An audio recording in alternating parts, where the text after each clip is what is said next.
Sheru please कुछ खा ले, सुबह 11:30 बजे से तूने कुछ नहीं खाया।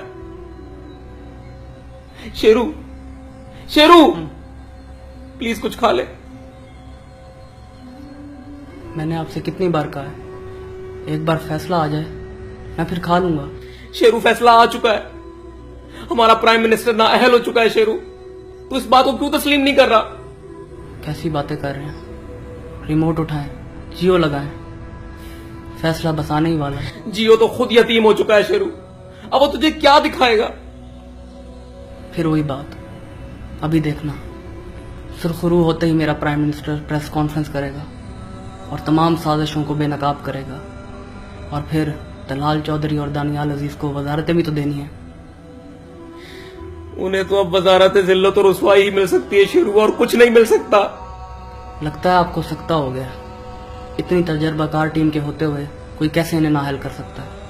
ख्वाजा आसिफ, साद रफीक, आबिद शेर अली, ये सब लोहे के चने हैं, इन्हें कोई नहीं चबा सकता। शेरू अदलिया ने इन्हें चबा भी लिया और थूक भी दिया।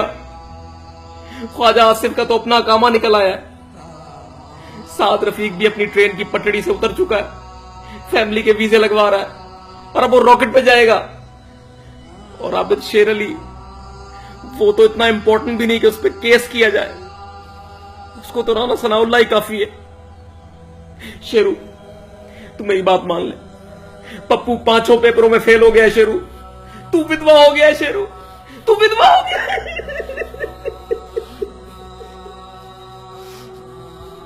जब छुपा नहीं सकते तो चोरी करते क्यों हो?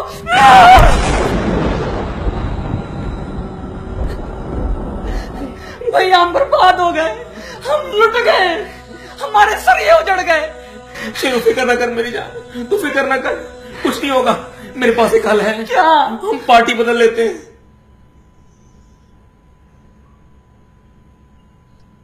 हाँ।